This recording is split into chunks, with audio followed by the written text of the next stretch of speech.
Buenas noches a todos y bienvenidos una vez más a nuestra cita con la historia. Hoy nos adentramos en un misterio que ha cautivado a la humanidad durante siglos. Un nombre rodeado de leyendas y especulaciones. Los Caballeros Templarios. Ah, los templarios. Guerreros santos, banqueros enigmáticos, herejes. Exacto. Un grupo envuelto en un halo de misterio que perdura hasta nuestros días. Y afortunadamente contamos con un buen puñado de fuentes para intentar arrojar algo de luz sobre su historia. Tenemos crónicas medievales, documentos papales, incluso la propia regla de la orden. Un auténtico tesoro para los amantes de la historia.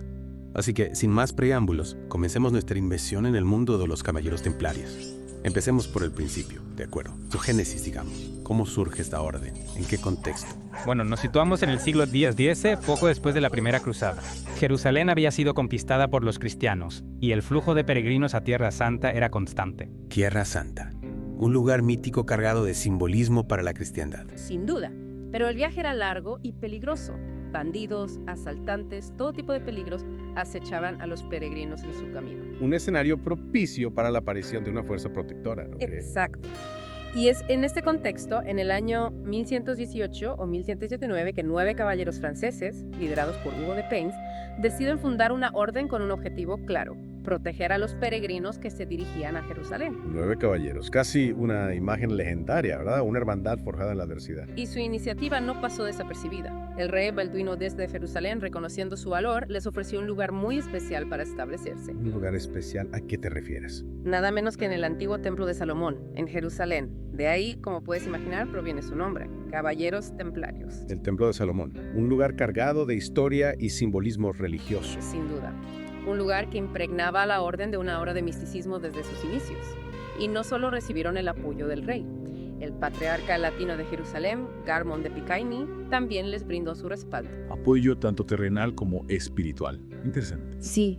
Incluso les impuso la regla de los canónigos agustinos como base para su organización. Una orden con una base sólida desde el principio. Pero su regla definitiva se formalizó unos años más tarde, en 1129, durante el Concilio de Troyes. Troyes, un concilio crucial para la historia de los templarios. Totalmente. Allí se redactó su regla, influenciada por San Bernardo de Claraval, que por aquel entonces era una figura muy influyente en la iglesia. San Bernardo de Claraval, uno de los grandes impulsores del ideal monástico. Exacto. Y su apoyo fue fundamental para la expansión de la orden por toda Europa. Su regla debía de ser bastante estricta, ¿no? ¿Qué sabemos de ella? Bueno, se basaba en los principios de pobreza, castidad y obediencia, como muchas otras órdenes monásticas de la época. Los votos clásicos. Sí, pero también incluía algunos detalles curiosos. Por ejemplo, el artículo X de la regla limitaba el consumo de carne a 3 veces por semana. 3 veces por semana. Vaya, una dieta bastante austera para unos guerreros. Así es. Consideraban que el exceso de carne debilitaba el espíritu, y los domingos, tanto los caballeros como los capellanes recibían 2 platos en las comidas, en honor a la resurrección de Cristo. El resto de los miembros de la orden debían conformarse con uno solo. Pequeños detalles que reflejan la disciplina y la austeridad que impregnaban su vida diaria. Sin duda.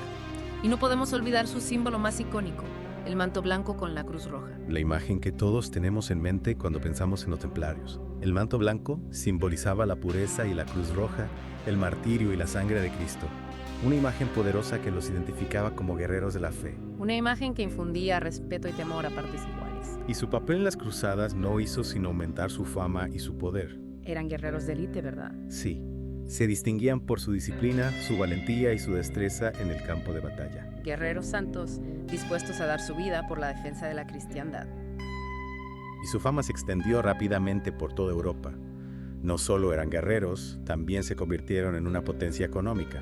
Una potencia económica. ¿Cómo llegaron a eso? Bueno, gracias a las donaciones de reyes y nobles, a las conquistas en Tierra Santa y a su hábil gestión de las finanzas. Se dice que fueron pioneros en el desarrollo de un sistema bancario primitivo. Algo así. Crearon una red de encomiendas por toda Europa que actuaban como centros financieros y administrativos. Una especie de red internacional. Fascinante. Sí, gestionaban las riquezas de reyes y nobles, concedían préstamos, incluso emitían una especie de letras de crédito para facilitar el movimiento de dinero. Letras de crédito en el siglo X. Increíble. Eran muy innovadores para su época. De hecho, se dice que ofrecían mejores condiciones que los prestamistas judíos, lo que les granjeó la enemistad de estos últimos. Un poder económico que, sin duda, contribuyó a su ascenso, pero también a su posterior caída. Cierto. Pero sigamos con su expansión. Estas encomiendas, además de centros financieros, eran auténticas unidades de producción autosuficientes. Autosuficientes. ¿En qué sentido? Cultivaban sus propias tierras, criaban ganado, producían sus propios bienes. Eran como pequeños estados dentro de los estados. Una estructura que les proporcionaba una gran independencia y autonomía. Exacto, y no se limitaron a la tierra. También crearon una flota propia para comerciar en el Mediterráneo. Una flota. Competían con las grandes potencias marítimas de la época. Sí, incluso con repúblicas comerciales como Génova o Venecia.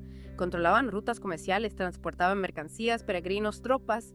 Su influencia se extendía por tierra y mar. Una auténtica potencia en todos los sentidos. Y su lema reflejaba bien esa ambición, ¿no? Non nobis domine non nobis, en nomini toda gloria. No a nosotros, Señor, no a nosotros, sino a tu nombre sea dada la gloria. Un lema que en teoría indicaba que toda su riqueza y poder estaban al servicio de Dios. Pero como suele ocurrir, el poder corrompe. Y los templarios no fueron inmunes a esa corrupción. Y la pérdida de Jerusalén en 1187, tras la batalla de Hattin contra Saladino, marcó el principio del fin. La pérdida de Tierra Santa, la cuna de la cristiandad, debió de ser un golpe terrible. No solo militar, sino también moral.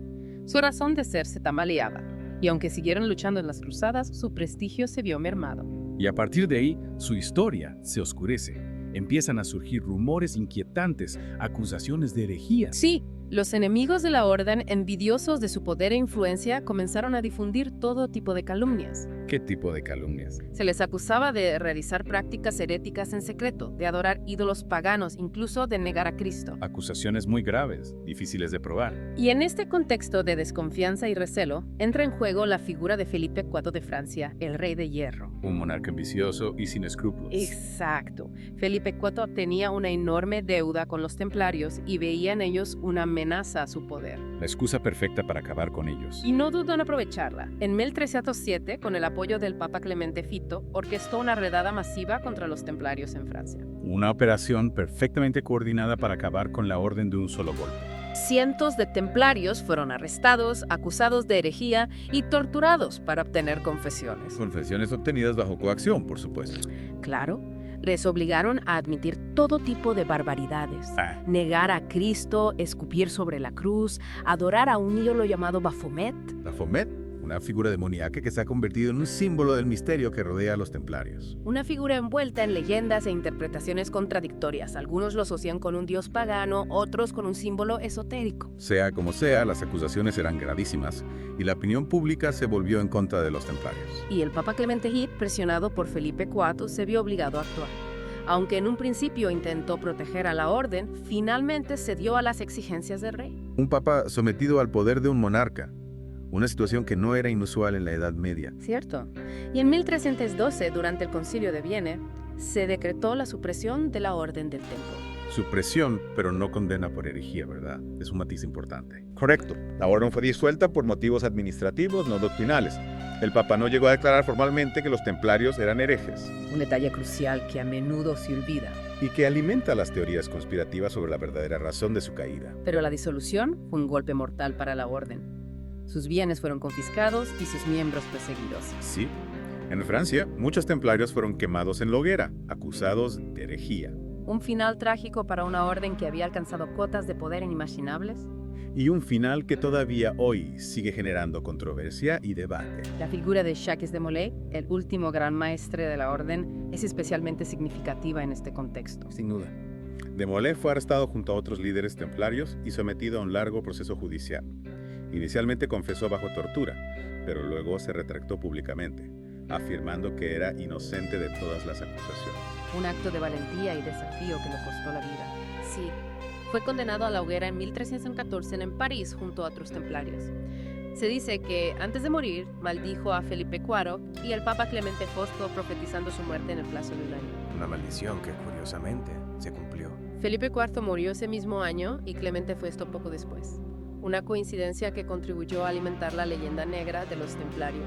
Y aunque la orden fue disuelta en Francia, su destino en otros reinos europeos fue más diverso. En la península ibérica, por ejemplo, la presión de Felipe IV fue menor y los templarios encontraron refugio en reinos como Aragón, Castilla o Portugal. En Portugal, la Orden del Templo se transformó en la Orden de Cristo. Exacto. Una estrategia inteligente para preservar su poder e influencia bajo un nuevo nombre. Y en otros reinos como Inglaterra o Alemania, Los templarios fueron perseguidos, pero no exterminados por completo. La sombra de los templarios se extendía por toda Europa. Y su legado perdura hasta nuestros días, alimentando la imaginación popular y la fascinación por su historia. Secretos, conspiraciones, tesoros ocultos. Los templarios se han convertido en un mito, un símbolo de un pasado misterioso y enigmático. Y aunque es probable que nunca lleguemos a conocer toda la verdad sobre su historia, lo cierto es que su legado nos sigue cautivando. Su ascenso y su caída nos recuerdan la fragilidad del poder, la fuerza de la ambición y el peso de los secretos. Y nos invitan a reflexionar sobre la naturaleza misma de la historia, esa mezcla de hechos, leyendas y misterios que nos sigue fascinando. ¿Fueron los templarios víctimas de una conspiración o realmente albergaban oscuros secretos en su seno? Una pregunta que cada uno debe responderse a sí mismo, tras analizar las pruebas y sopesar las diferentes versiones de la historia.